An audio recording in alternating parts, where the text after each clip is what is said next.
Beacon Press Audio presents In Jerusalem, 3 Generations of an Israeli Family and a Palestinian Family by Lis Harris. This audiobook is narrated by Nan Mcnamara, published by Beacon Press Audio, 2019. Prologue. A starry night in the Judean desert. I'm lying on my back, cocooned in a sleeping bag, and staring up at the sky, trying to figure out a way to bring even an atom of the peacefulness of this place back to Jerusalem. It was the first of many long visits over 10 years, and Jerusalem was where I'd planted myself. But on this night, an old acquaintance had invited me to join his family and a friend for a short camping trip on one of Israel's phenomenally frequent national holidays. The excursion was an annual tradition for everyone but me, and most of the group, but especially my friend, had slightly romantic feelings about the moon-like desert landscape where we pitched camp. Elsewhere in the desert rose the site of the fortress of Masada, the cave in Qumran where the Dead Sea Scrolls were found, the amazing St. George's Monastery carved into the crevices of the Judean hills, and the large settlement of Ma'ale Adumim.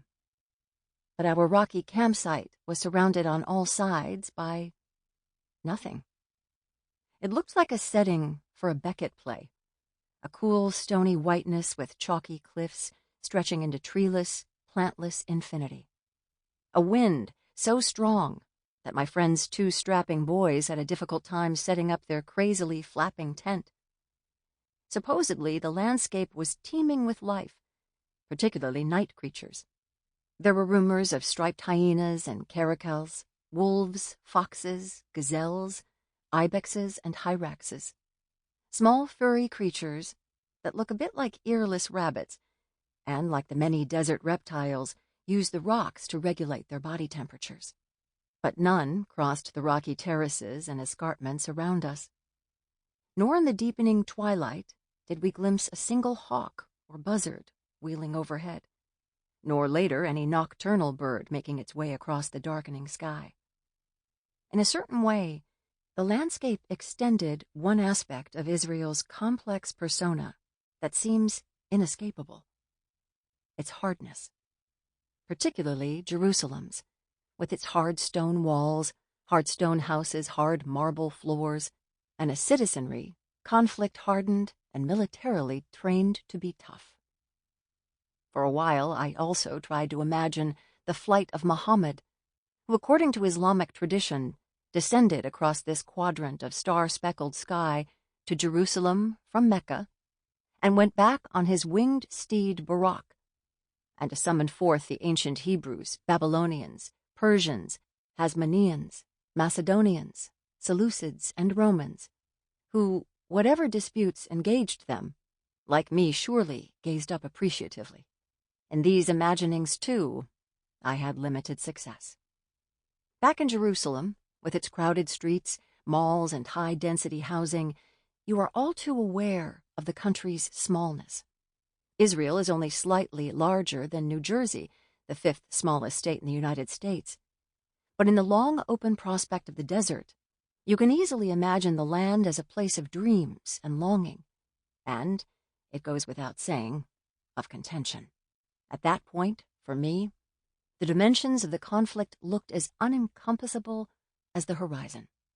Over the course of the evening, I peppered my companions with questions that reflected how new my encounter with the country was, though many of them had been ratcheting around in my brain for years, especially those that turned on the country's rightward drift. My outsiderness stood out nakedly in this conversation, but I hoped I could eventually arrive at a useful perspective.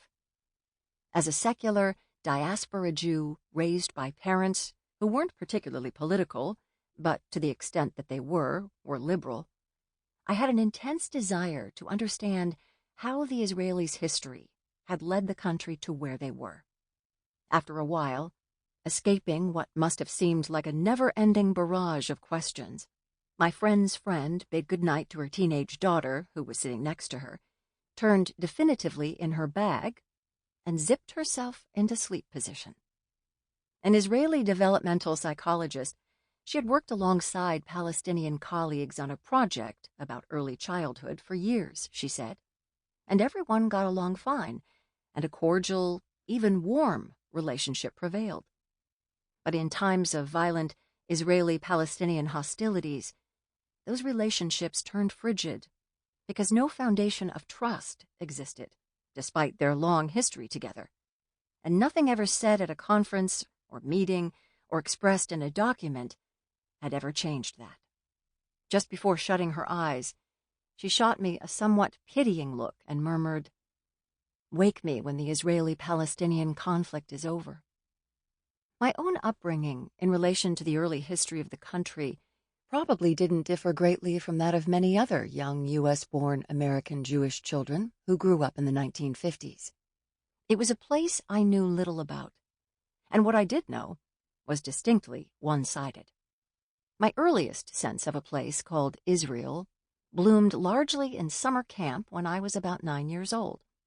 Though my parents were secular Jews, to put it more precisely, flapper, lawyer, my mother, and small-town New England factory manager, my father, Jews. They didn't forget that they were Jewish, but their Jewishness defined them less than their Americanness. That summer, my parents enrolled me in a moderately religious camp in the Berkshires, chiefly because my mother's older sister, my formidable Aunt Dodo, sent her son there. Run by the same people, the girls' camp was across the lake from the boys', and separate Sabbath services for girls and boys were held each weekend. I was not particularly interested in the religious content of the liturgy, but the singing and formality of the stately religious rituals fascinated me. And at no point in the proceedings did I feel more enthusiastic than at the end of the service, when, with the scent of pines wafting headily in through the windows of the barn-like raw wood structure where the services were held, all the little girls in their dark green shorts and crisp white polos joined together for a top-of-the-lungs rendition of Hatikva, the Hope, Israel's national anthem, laboriously taught to us by our counselors. Few of us had the slightest idea of what the Hebrew words meant, but we knew somehow that they were connected with years of worried parental murmurings about the disasters befalling Jews all over Europe, and that, mournful as the Italian melody of the song was, Hatikva represented and celebrated a happy ending. I believe my family's good wishes for the young state of Israel, yoked as those feelings were to their knowledge of the Holocaust, the wartime death of my aunt's beloved older son who served in France, and the state of mind of some refugee relatives from Berlin, the saddest people I had ever known, constituted the alpha and omega of their attitude toward Israel. Of the actual physical realities of the country, I believe that they, like me, had only the thinnest notion, derived chiefly from newsreels.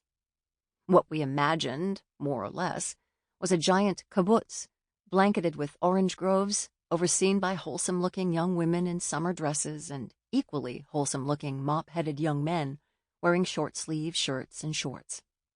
And David Ben-Gurion, the founder of Israel, a powerful grandpa, and member of the wild white-haired genius tribe like Einstein, a heroic innovator like Freud, a man whose radical vision would change lives. But I can say with some degree of certainty that though they were alert to human rights abuses and civic unfairness, solid Roosevelt Democrats who despised Joe McCarthy, a sense of wrongs done to the Palestinian people, never reached their radar, focused as it was on the wrongs done to the beleaguered Jews across the ocean. If my parents were alive today, I wonder if their ingrained disapproval of injustices would complicate their appreciation and sympathy for today's Israel, now 2 decades into a right-wing government. Or would they, like so many others, retain a reflexively uncritical, loyalty-born view of the country? When I think about them, I can't help remembering the words of a Hasidic man I interviewed when I asked what he considered to be his chief obligation as a Jew: to treat others as you would like to be treated. Sample complete. Ready to continue?